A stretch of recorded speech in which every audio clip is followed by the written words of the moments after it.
各位观众朋友，大家好，欢迎收看4月2 AM 新闻，我是嘉豪。今日发生新闻大事台，头先就来报连载。国内今仔日增加2969个本土病例，其中新北市有增加1000人染病，另外也增加6个中度病症患者。电台主持人周玉蔻宣布，确诊证人合伊做伙落广播李炳英，虽然 PCR 采检是阴性的，却唔免隔离，引起正人议论。罗西亚宣布已经将乌克兰的马里坡占落来啊，另外乌克兰提议就地谈判，希望得知马里坡就称为的民众。新闻一开始，赶紧来关心咱国内疫情消息。国内伫今仔日增加2969个本土病例，其中新北市也有1000人染病，另外也增加6个中度病症患者，目前正在使用瑞德西韦治疗。也因为这疫情变甲真严重，一下就哭了真侪人。指挥官陈时中表示，除了医疗人员以外，也正在讨论做过3档疫苗，要用体检代替隔离方案，都一类会当来实行的。目前正有可能就是关键基础设施的相关人员。按算这礼拜就来定案。现在是要等明天哦，哈。你有号码牌呢？嘿，明天哦，哈。并将透早到台中市文心新林公园驻车站暗晡400支后礼拜无到8点钟就被抢了。民众抢要做疫苗，唔是无关心，因为新冠本土疫情日益增加2969例，各创高级新冠21县市拢有，其中新北市增加1000例上济，第二是台北市663例，桃园市414例，基隆市216例，台中市139例。指挥官陈时中表示，依照外国经验推估，台湾疫情应该在5月底上悬。这一波也起亚洲大概都1个月到2个月不等，然后到达它一个略近高峰的时候，那台湾大概也是差不多这样的一个情形。另外，增加6例重症患者，年岁伫50外岁到90外岁，拢有慢性病史，其中2例唔捌做过疫苗。也有伫囡仔做疫苗部分专家开会了后决定，6岁到11岁囡仔用做莫德纳疫苗，2剂要隔12礼拜，这量是大人一半，青少年第3剂部分做完第4剂了后，无严重不良反应的人，隔5个月用做第3剂追加，有个5月底用开始做第2摆追加，也就是第4剂疫苗。专家是建议65岁以上老大人、长照机构住民、18岁以上免疫不全或者是免疫低下，而且病情稳定的人。隔5个月了后做，有个6月才可能有人来做。65岁以上的这个当然发生的一个比较严重就是几率比较高所以我们在这个专家这边是考量是由国内的一个染疫的中症是以65岁以上的族群来开始计算。因为本土病例一直提悬，为降低大量民众被隔离影响社会运作，但是中表示咧讨论做第3剂疫苗，用体检替代隔离方案的扩大对象，按算这礼拜定案。现在有一部分做了，医疗人员，那再过来就是关键基础设施，相关的，然后最后可能就会开放到全部来。另外，确诊者分流收治条件也做调整，轻症或者是无症状确诊爱到病院收治的人，提悬年岁到75岁以上、70到74岁生活永住的确诊者，甲65岁到69岁而且独居的老大人，安排住伫加强版集中检疫所或者是防疫旅馆，但是出示无满3个月以下确诊而且出现发烧，收治伫病院；出示3到14个月以下，若发烧超过39度，也是送到病院救治。另外，确诊者居家照护年岁是放零到69岁，目前已经11县市启动居家照护计划。记者综合报道。讲到新北市今仔日增加1000个本土病例，有关是全国上介侪病例所在。结封列做居家隔离的人就21800人。台北市今仔日也增加663例，12000人等在隔离当中。另外有民众去到病院做 PCR 验出来阳性，说等无卫生局界通知。台北市目前正在规划讲，你住倒一个行政区，就卡迄支区域的专线。市长高本地也建议讲，这校园要用快筛来代替隔离。新北市1确诊个案来到1000例，市长侯友宜水平新北测乱，伊讲新北居家隔离列管21488人，居家照护2514人，2改隔离1111人，居家照护比例愈来愈悬。2个启动第1阶段，居家照护接近病院。我们希望居家照护的量能够经过健康评估分析以后，如果大家愿意在居家照护里面，那就可以减轻我们后端的医疗量能。新北确诊数全国上升，顾家照护第11天，侯友宜表示医疗用兵目前顺利。佮伫新店开集中检测中心，提供132房，总共248床。台北市日益增加663例本土个案，1.2万人估计，有94.7%伫厝照护。市长郭文泰对民众反映，接到病院通知确诊，出题时无接到估计通知，10个行政区要设专线电话。因为这几天案例突然增加太多了，你就按照你是哪一个行政区，就打哪一次电话。那白天跟黑夜是分开，那我们是拜托你尽量在白天来打，因为白天有12个行政区，有12组人在处理。台市社区公费体检站阳性率为4月初0.3，提悬到19月2.5。郭文泰讲，新冠肺炎伫台北市存在甲真招魂，台北市之将近5万名师生停课伫厝，冲击伤过大，呼吁用快筛替代隔离。干脆每个同学就发快筛剂给他。如果家长是有办法自己处理，就是那每个小朋友早上起床的时候给他做快筛。如果是阴性的，就去学校上课。伊批评中央居家照护宣布班，佮批评隔离甲停课标准也无改。台北市佮1礼拜规个无法度运作，伫厝隔离线顶记者会炮火议员对准中央。记者综合报道。国内疫情变化是真紧，即摆也传出台北市联合病院副总院长黄宏明第20暗时确诊。伊19的时阵捌去过台北市议会的经政卫生委员会，甚至有去机关的办公室拜访。目前这寡所在拢有进行消毒，记者也拢有先自我检测。依据台北市议会经政卫生委员会，佮按照指定位坐入去，伊是台北市立联合病院副总院长黄宏明。伫19参加工作会议，才传出20暗时确诊新冠肺炎。确诊医师是在4月20号接获他看诊病人是确诊之后，即进行采检，结果发现是阳性的。然后我们马上启动疫调调查，相关的环境，包括诊间、会议区域，都已经做了清消。迄时阵，市府参加会议的人有台北市卫生局长黄世杰、台北市联合病院总院长柯大成等人，参队台北市机关有赵志仁、李博中武、陈中文、尹晓维、柯淑华等人。黄宏明伫委员会结束了后，也去郭兆炎议员办公室讨论医疗纠纷议题。郭兆炎已经取消所有行程，伫厝隔离。离他有一段距离，而且他都戴口罩。我没有接到正式通知啦，还没有正式，但是因为我知道他有的时候，我们自己就约束自己了。苏市长台北市议会接到有人确诊了后，卫生局就紧急疫调各科列密切接触者，也要求参加会议的人，包含媒体在内，自我健康检测。卫生局目前为止正在疫调以及匡列当中，我们当下先自我健康监测，我就拿出了筛剂。筛检出来的结果是一条线。目前台北市卫生局科列1名机关加疾病接触者10人，估计其中8人PCR阴性，另自主健康管理12人，其中10人阴性，2人检验当中各完成疾病加机会清消。另外，台北市产发局也证实，局长林宗杰司机采检 PCR 阳性确诊，林宗杰属于密切接触者 PCR 阴性，已经居家隔离，各用线顶模式处理公务。记者综合报道。电台主持人周玉蔻宣布确诊，前一天和伊做伙录广播节目的卫福部 ACIP 调集人李炳英，目前伊做 PCR 采检是阴性的。政府表示，讲去到参加过这专家会议的人，目前拢无问题，只是讲拜一和周玉蔻做伙录影的立委蔡义瑜，也有台中市机关周永红，拢去封地做是隔离对象。为什么李炳英说唔免呢？台北市政府表示，那照标准是爱隔离，不过尊重前线人员的判断。我们全国人民加油！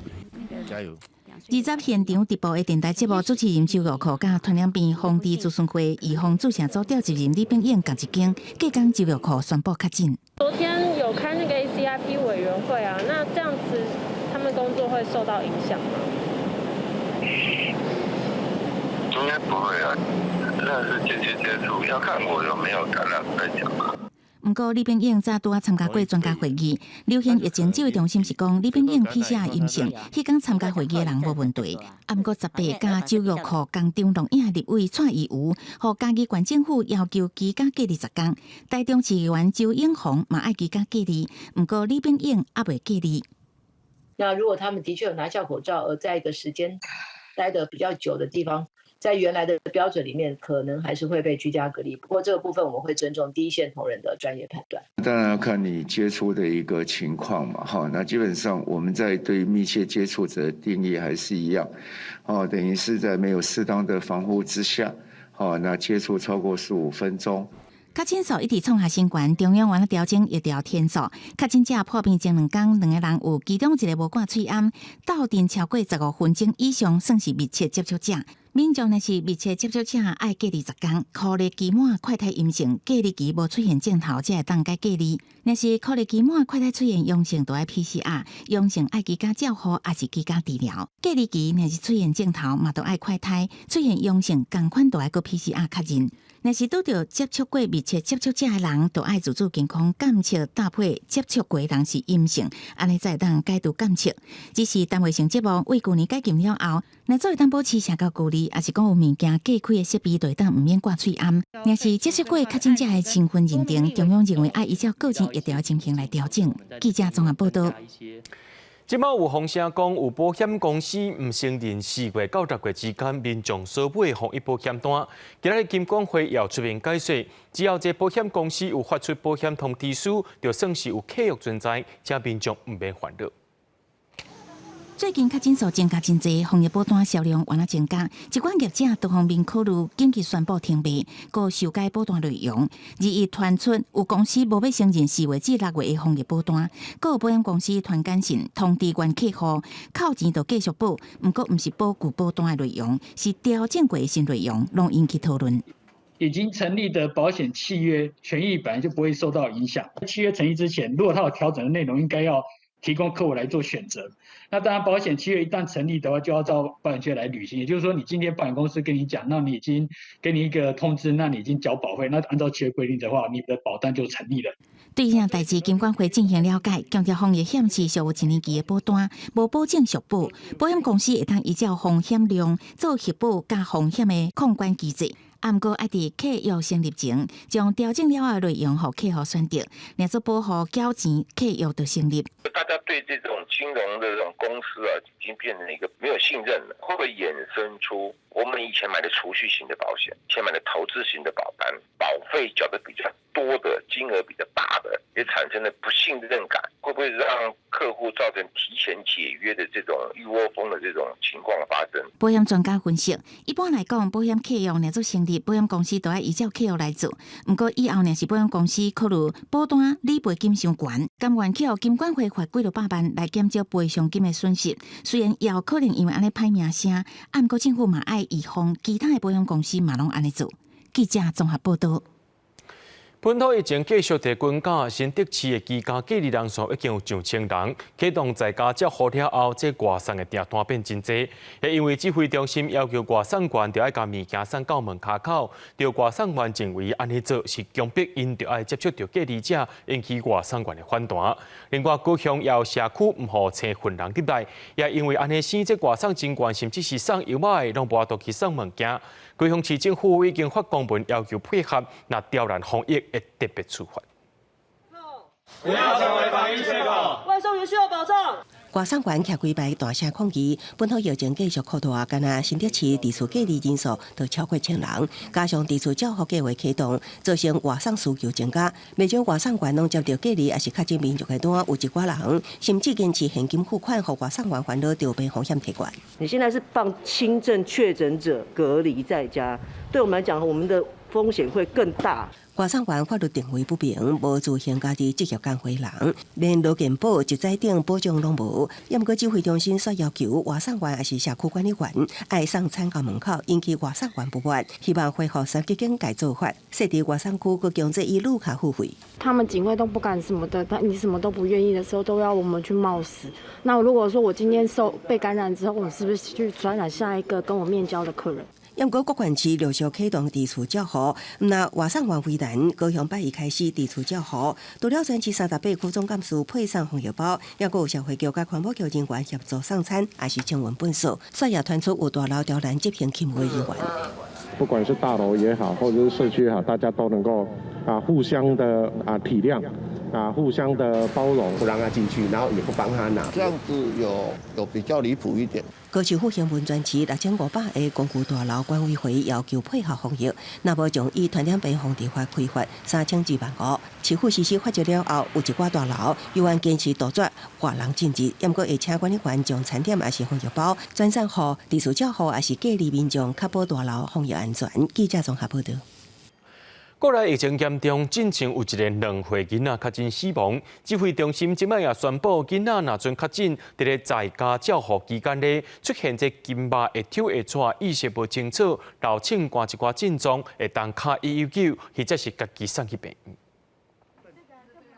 药局的柜台前特别设置双臂药品区，伫各县市陆续办理轻症居家照护了后，为咗家长开始抢买儿童双臂药品，亲像综合感冒药、止泻药，拢是热销品。儿童用的退烧糖浆，更加是卖了了。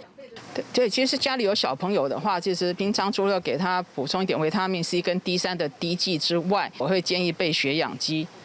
因为有时候小朋友不太会说话，那你用血氧机可以监测他的一个血氧浓度。是现在是乙酰氨酚这个成分的大概所有的药厂现在要下订单都订不到了。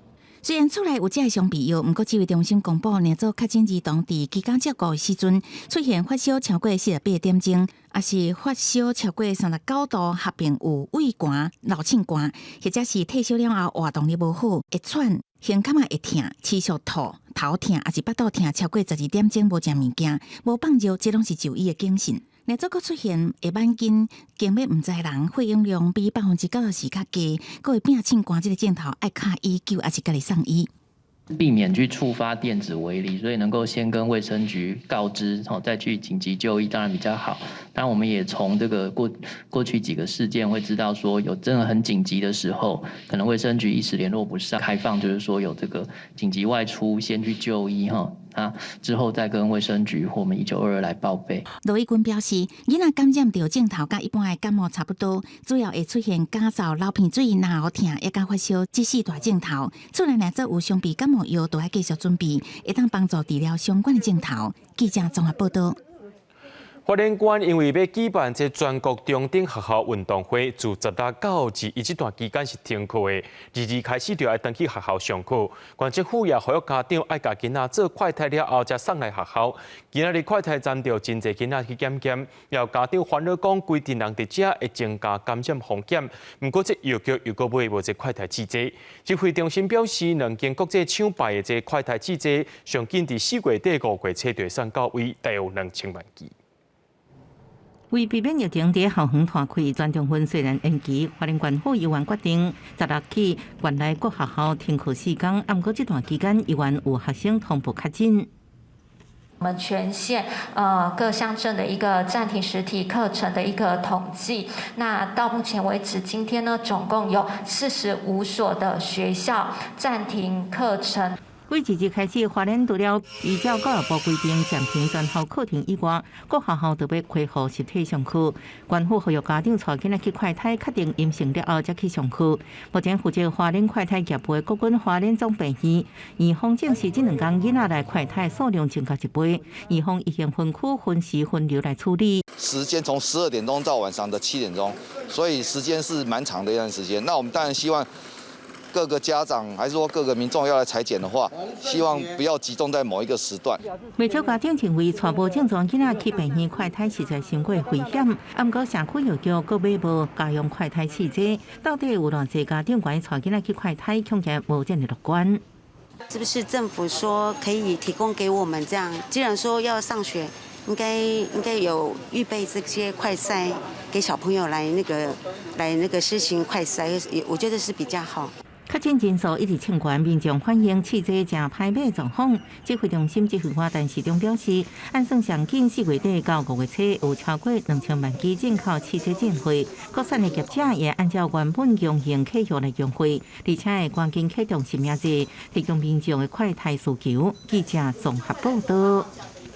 对着阮的镜头来看，在地上大条，依然有一名5岁查某囡仔，伊去年去互一个无牌灵母虐待，害伊正蕊目睭青霉，半身不遂。这法院一审是判这对灵母因翁仔某8年甲9年，专案上诉2审了后，今仔开庭，因两个翁仔某是哀求讲着要判较轻的，甚至砸2万块来要做赔偿。当然啦，这囡仔老母是唔接受，甚至希望这罪行就要判互伊当。行路拜祭，看起来有点无份，爱人擦咧。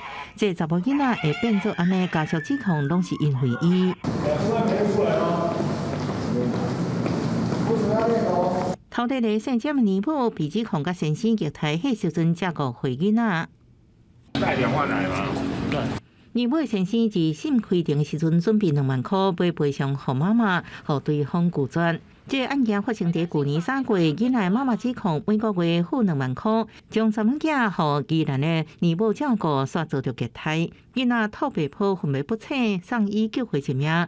不过即马正目是拢无看，正半身也被震动，脑部伤害造成水脑症，生活无法度自理。我完全没有接到任何一通他们家属的道歉，就是真的很冷血啊，完全就是一滴眼泪都没有掉这样子，然后就一直把责任推给对方，然后就说都不是他打的，他说他只是轻轻的打一下。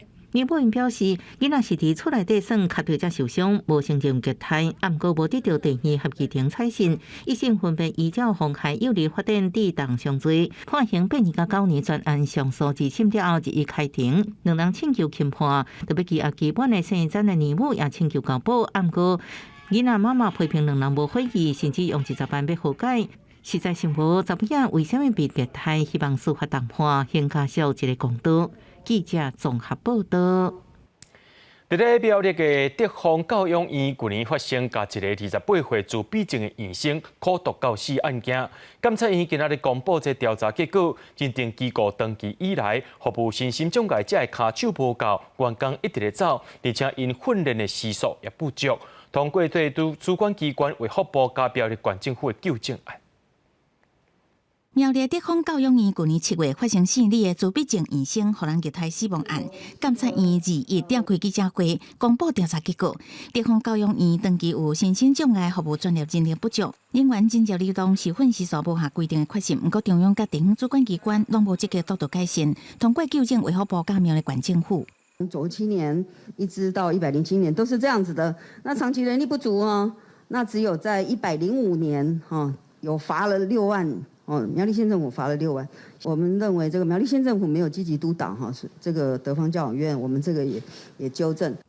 王幼玲市监委调查发现，德丰教养院违法将2楼扩充做办公室，不过县政府起早拢疏忽，包括中央卫福部举办的评鉴甲复评，德丰教养院拢是伫个饼顶甲顶顶，各3遍互人寄发违法募款，不过卫福部拢无积极受理查核。卫福部在每6年一次的大评鉴中，还有隔2年的复评中，都把这个机构评定为丙等哦，表示都没有进步啊哈。那他到底是怎么去责成地方政府、苗栗县政府能够积极监督呢？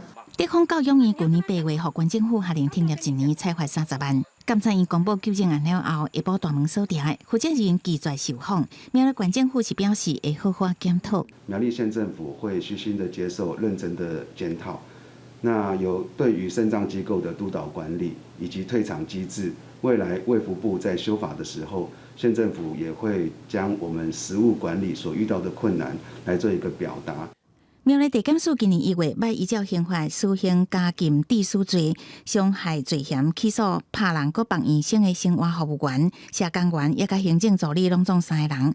检察院纠正案是提起德丰教养院搁另外违法收费、小无清楚这代志，要求法务部进一步调查，也请卫福部检讨身心障碍机构退场机制，莫互悲剧搁发生。记者综合报道。RCA 职业伤害赔偿案第二批由1119名前员工和已经过身员工的家属组成另外一阵，向美国无线电公司要求赔偿73亿。这官司是隔年几多年，一审判 RCA 电视间公司就要赔偿超过23亿。案件上诉2审了后，法院今日改判 RCA 要赔偿1112个人16亿6000多万。也因为这个判决减少6亿外，这名员工表示讲会继续上诉。奋战到底！法永远唔妥协 ，RCA 离军江乡求偿案，前员工积极伫法院外口知影判决结果了后，无法度接受，因为协会金额甲一审判决减至少6亿，强调一定会上诉。觉得他今天的判赔是不合理的，非常的不合理，因为身体的健康、生命是无价。我们觉得法官没有真正看到这些人的痛苦，我们觉得很遗憾，我们会上诉。前员工加上已经过身员工家属1119人组成离军，向 RCA 求偿73亿。一审判赔 RCA 电视间公司爱赔1115人超过23亿，总案上诉2审了后，法院2改判，应该赔偿包括死者家属、着病、甲无外显疾病劳工等1112人16亿6740万。那经审酌各个选定人在 RCA 公司的工作年资、职务、罹患的疾病、健康的受损程度，以及被害情节轻重等一切的情形，合计 RCA 公司、Technicolor 公司、汤森公司应该赔偿的金额为16亿6740万元。美国无线电公司数十年前来台设厂，将有毒凶剂带伫厂区污染土壤甲地下水。法院认定 RCA 无对劳工做防护措施，互因处伫毒害环境也啉受污染的水源，甲着癌着病有因果关系。这场重大工伤官司拍几啊年。最高法院已经判决 RCA 自救回一军286人，协赔5亿7000多万定案。也毋过超过1000人的离军，犹原需要面对真长司法审理，等待讨回正义的一天。记者综合报道。所有观众朋友来看国际新闻，讲到乌克兰东部甲南部当日紧张，特别是南部的港都马里坡，这罗西亚也对外宣布讲已经将马里坡拍落来啊。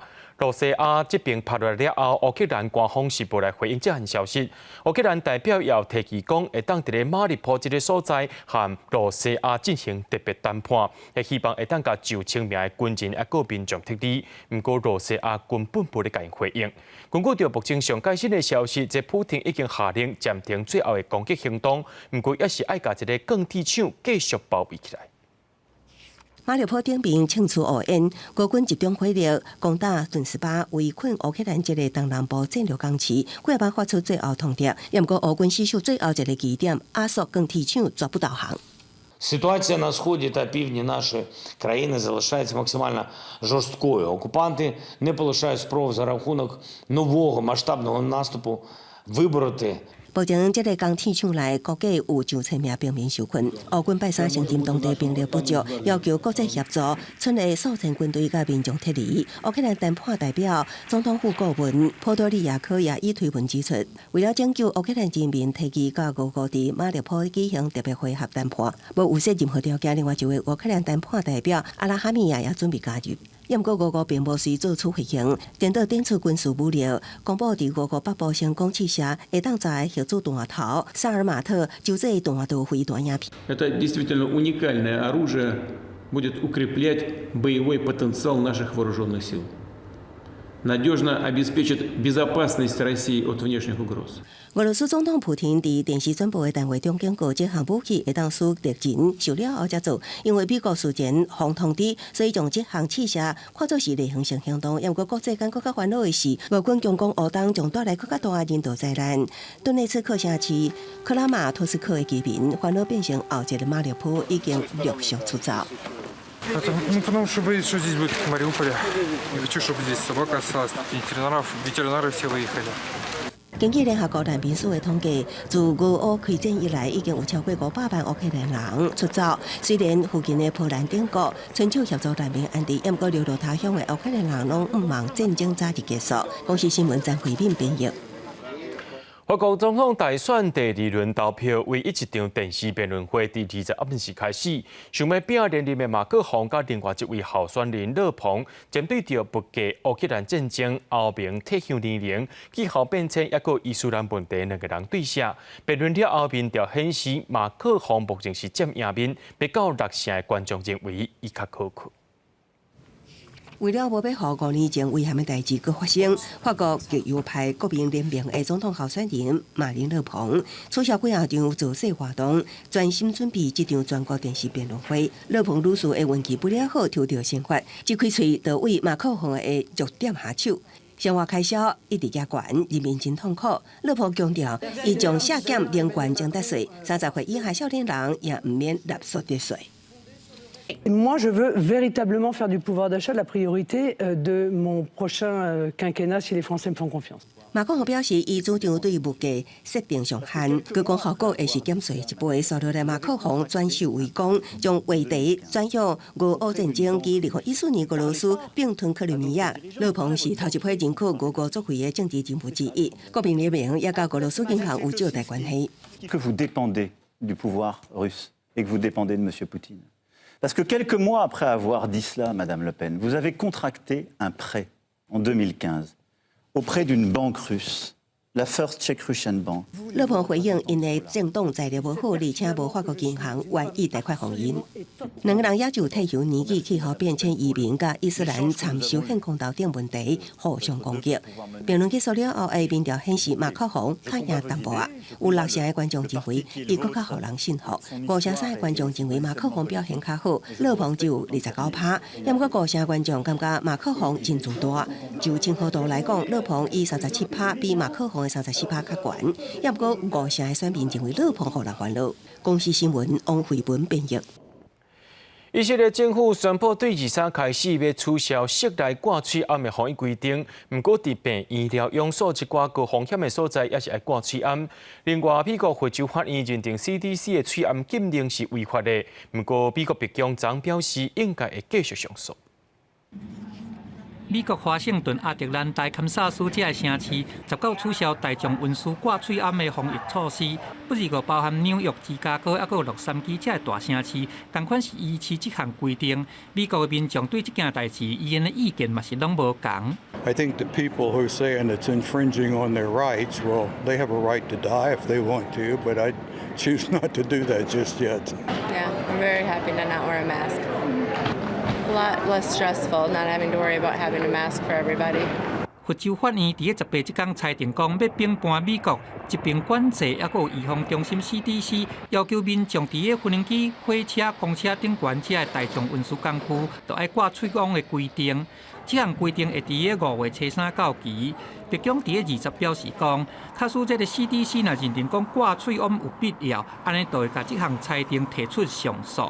The objective here is, of course, to appeal the 15-day extension, but also to preserve the CDC authority over the long term, because as we've noted from here, we expect there to be ups and downs in the pandemic, and we certainly want the CDC to continue to have this authority. 要取消挂嘴网的防疫措施，也有以色列总理班奈特和卫生部长伫个20宣布讲，从23开始取消室内场所强制挂嘴网的规定，不如个一寡较高风险的场所，亲像病院、疗养院，同款都爱挂嘴网。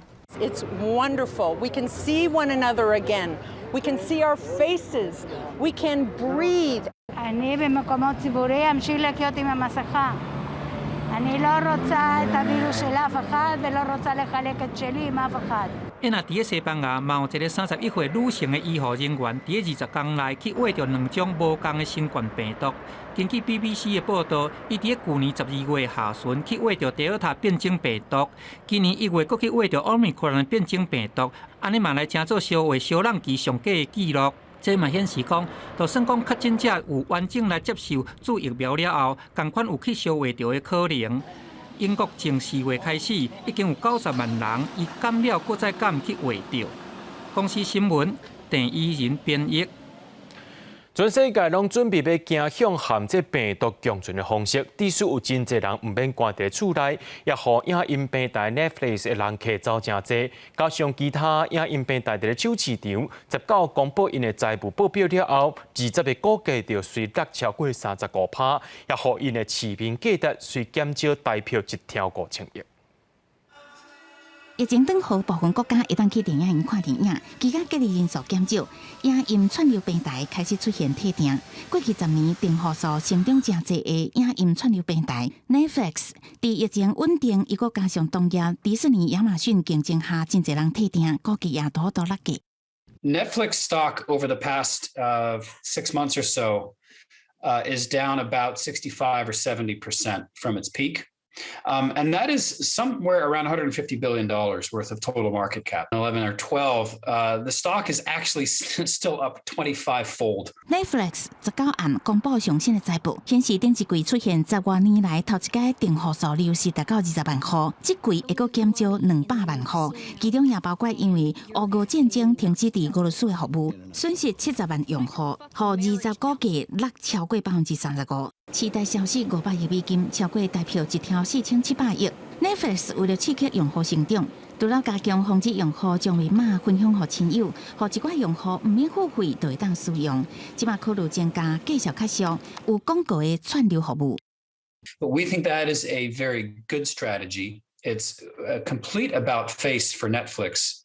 Which has always basically been anti-advertising, but now recognizing that they have to do something to generate more subscribers. 所以，像疫情等候影响的唔那是 Netflix， 其他影音串流平台原来受到微压影响。迪士尼、华纳兄弟探索也甲派拉蒙全球这股价分别落5.5%加8.6%不等。公司新闻陈思彤编译。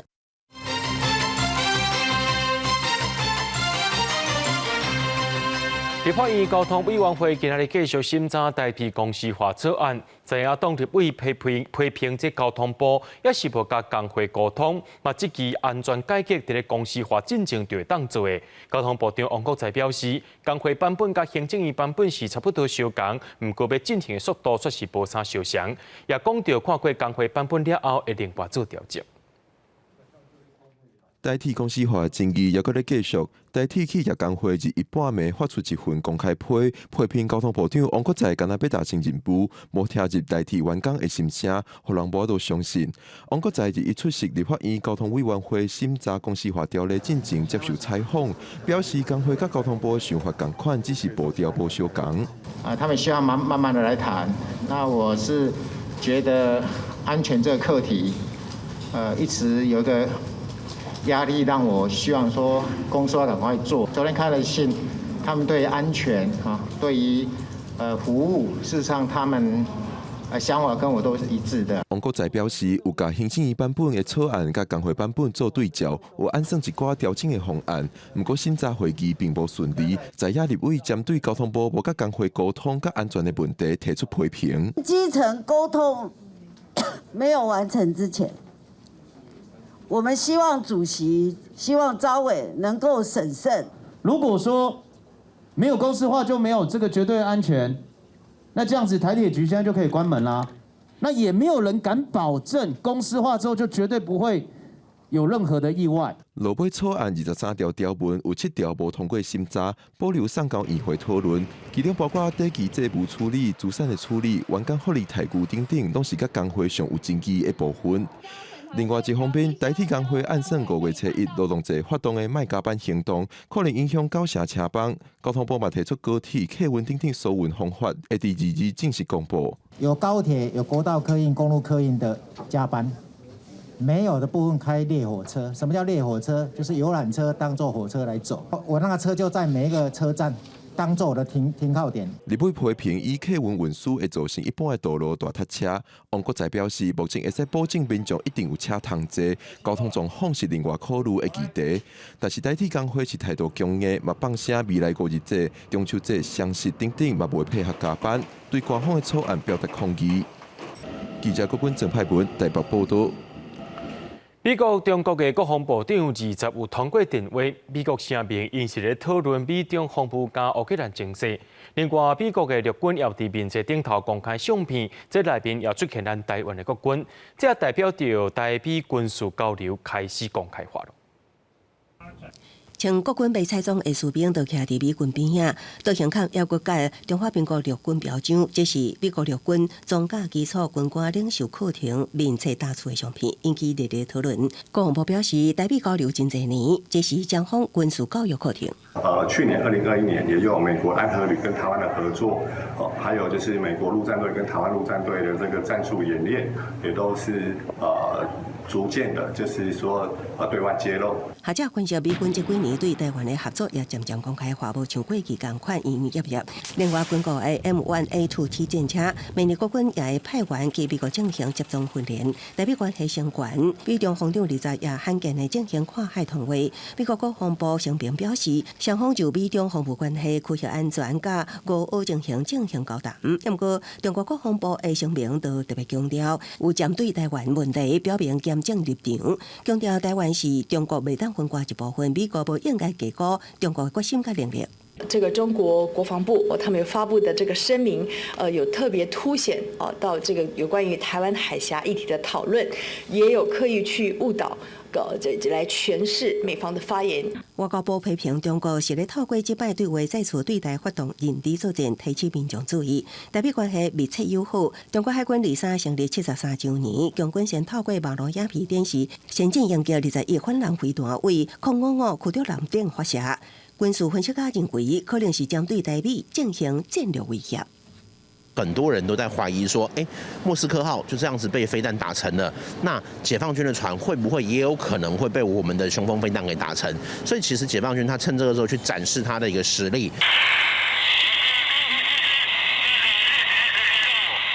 中国强机一直交代，甚至也爱咱国空军卖干扰。国防部公布21架强机侵扰台湾，西南防空识别区其中2架轰落，搁较侵入台湾南方甲东南空域，空军派遣空中巡逻兵力应对恐怖管理、防空飞弹对总监控。记者综合报道。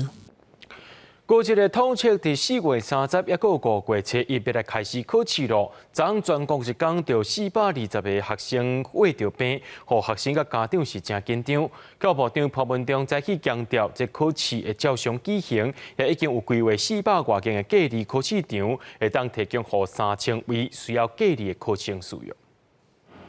学生专注任务毕业制作，赶伫咧26进前爱上传学习录听档案。接落来4月30到5月7日就要考统测啊！高中职业类考3年的学生最近是真无闲，佮再加上本土疫情滚价，确诊甲互人考虑的学生直直增加，互大家拢真惊吓。因为我有在上班，就是可能下班之后都要赶快去洗手，或是碰过别人的东西都要赶快先消毒，这样随身带那个。多的口罩或者那个酒精，不管是家长也好，老师也好，甚至于我校长都非常的担心。过9日就要考试啊，考生、老师甲家长拢真紧张。教育部长潘文忠表示，统测会照常办理，确诊的考生袂当考试，嘛无补考，会用另外增加名额来处理。嘛因应新的疫情变化，会扩大规划愈侪隔离的市场。防疫的备用市场。以及监视人员，我们也做了更多扩充上的准备。教育部记者司补充，目前规划400多间隔离的市场，会当提供3000多个居家隔离的考生来考试，目前继续在增加。如果学生他在这个报名统测，然后在考试期间确诊没有办法全程完成考试的话，我们都会用外加名额的方式给这些学生做补救。因为居家隔离的考生免怎去隔离市场咧？教育部表示，指挥中心放任出外的交通方式，考生会当坐防疫车队，也是由带做伙亲戚朋友接送，嘛会当家己行路骑车。记者综合报道。为了要增加学校营养午餐使用国产食材比例，行政院今日宣布，每一个学生囡仔营养午餐的奖励金会当增加到10块，偏向学生增加到14块。营养午餐业者一个月上步爱增加一介台湾的鱼啊，也搁这认证的水果甲豆米。那安尼先来做，政府一年就要加开10个亿。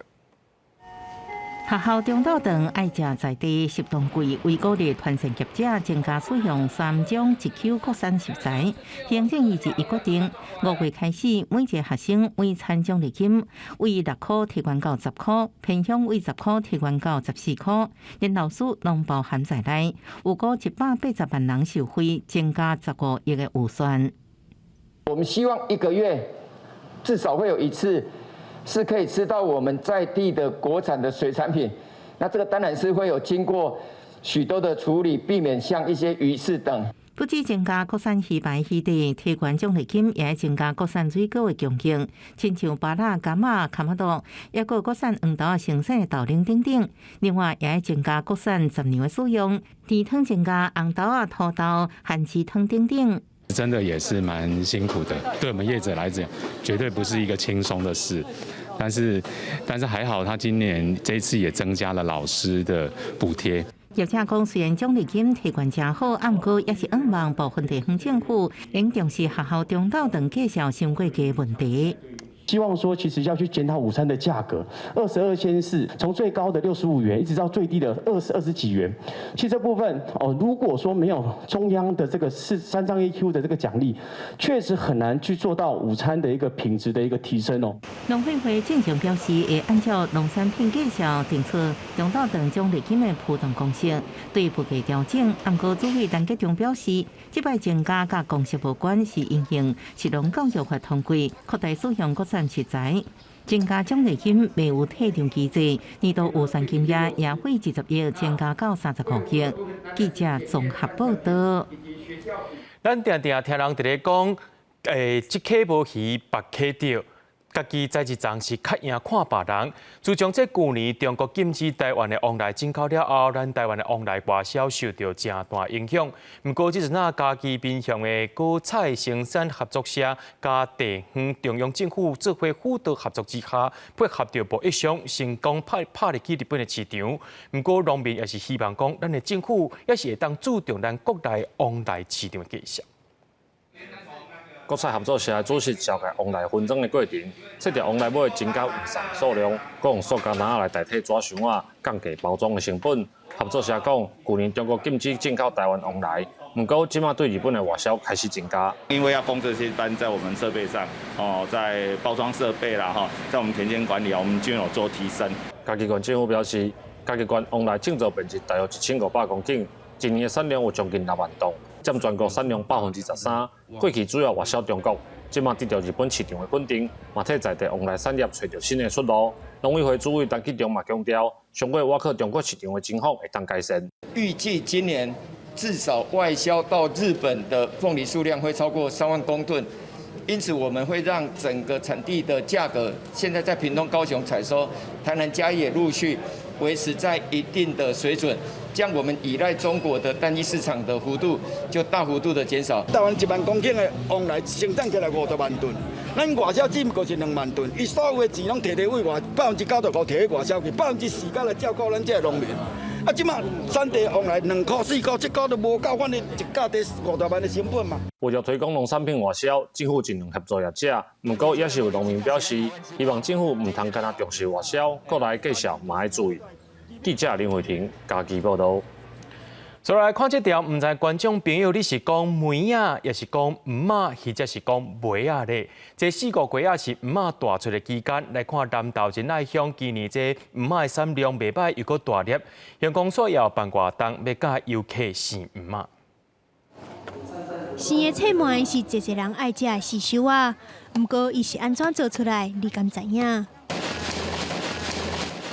生菜糜的头一步，就是爱甲材先挖出来，刷落加粗盐烂糜啊。这步除了有杀菌的效果，佫会当甲糜啊表面的毛根坑拍开，安尼生才会入味。它的梅子我们要杀青，把毛细孔弄开以后，还有它的蒂头部分，因为你蒂头你不挖出来的话，它里面还是有一个苦涩的。这2步准备好了后，就会当摕钢推啊轻轻啊甲糜啊讲开。经过生盐、洗清水、离好干，落尾搁下汤水甲放起来就完成啊。因为即马糜仔正咧大出，南投仁爱乡办活动，专工予民众亲身试糜仔，推广仁爱乡的特产。除了有外地游客来参加，嘛有部落的少年人来体验。希望把部落的传统产业跟手艺学起来。了解一下部落老人家到底都在干嘛，很累啊，但其实还蛮开心的，一个文化的传承吧。因为如果我们原住民不做的话，可能就没有那种味道啊。今天参与才知道说，制梅的过程，才知道流程是这样子做来。希望我制出来的脆梅啊，应该很棒。活动单位表示，这回活动除了做古早味的脆梅，嘛鼓励民众掺一寡天然的食材，做出属于家己口味的脆梅。仁爱乡公所希望利用这边的活动，让外地游客来认捌因的部落文化，了解因在地产业。记者总报道。今年9月，这高中生就开始修这本土语言课程咯。着民间的文创业者即阵当咧募资，拍出高中的台语课本。所选的文章，毋但有无同款的议题，编排也较趣味。这插图也有这红仔册风格，希望会当增加学生的兴趣。即马也要提供给学校的老师做参考。课本的封皮像红仔册，这是基于国文创制作的高中本土语言课本，看起来无像教科书，毋过内容拢是对12年课纲的议题教育来出发。本土语言头届纳入高中的教育，各出版社嘛密切甲学校联系。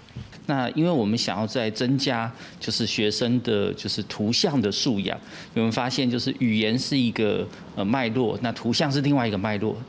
我感觉就是希望这个课本毋但是一个语文的学习，而且伊背后有这议题，互伊的思考更加丰富。包括讲知识想象啦吼，艺术科技、环境吼，甚至包括人权甲海洋吼。亲像一篇课文是阿姓囝的新生行游，就是咧讲白色恐怖受害者蔡坤林，读起来袂输咧看第一篇故事。这部教材的主编台文教授刘成贤表示，希望本土语言的推展更较多元，嘛因为本土教育伫高中算是上尾的阶段，所以竞选文章的难度、思虑拢有较深淡薄。这既然是已经来伫咧本土语言的这个科目的上尾阶段，所以嘛无必要把这个字数限制伫咧 A1、A2 的这个阶段内底，所以这个课本内底嘛出现一寡，算是讲可能是 B1 啊、B2 的这个字数，希望讲伫咧上尾阶段，学生伫咧思虑句型等等方面拢有更加进一步的这个提升。出版社表示，这个课本经过2冬的时间制作，嘛因为9月高中的本土语言必修课程就会开始，即马4个月是高中各校的选册期，出版社有提供样本，互各学校来参考。徛伫语言推广的角度，嘛希望上课的学生通对内容产生兴趣。记者陈阿文林徐凯台北采访报道。2022听障奥运5月初要伫咧巴西举办，听障女子100公尺下栏世界纪录的保持人可乐，也会代表台湾参加比赛。这是可乐头一摆参加国际性的比赛，目前正在加强训练，要用上好的状态拼金牌。上内行的跨栏，头摆参加跳腕，佮挑战200公尺走标。可乐伫4月初举办的新中运参加8项目，全拢摕金牌。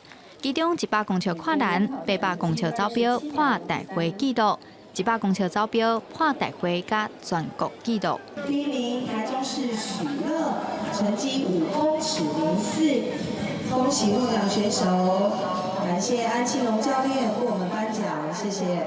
可乐为国中1年啊开始接触运动，教练甘庆宏豆豆发现可乐有低跑的潜力。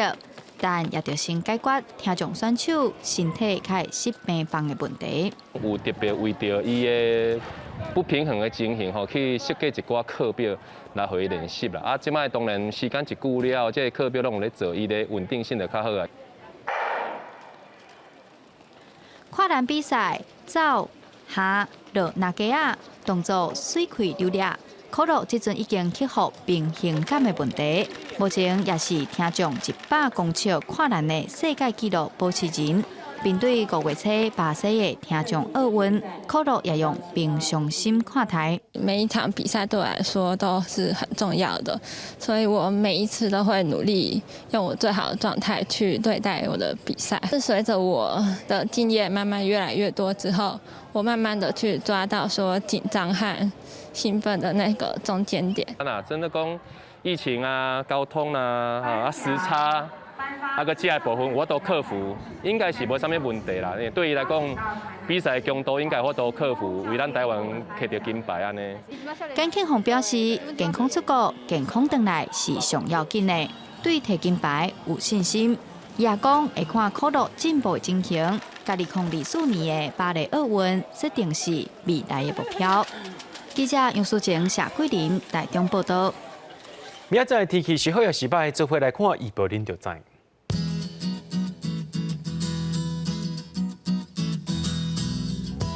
基隆到新竹对22度到31度，苗栗到云林对21度到31度，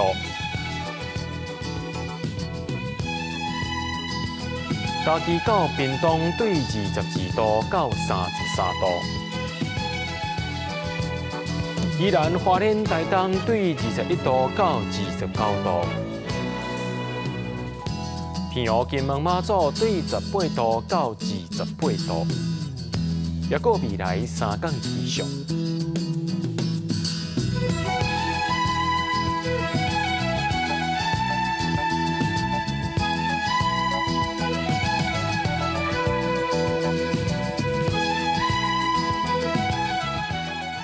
感谢各位观众朋友收看今日AM新闻，我是嘉豪，明仔载暗时7点咱再相会。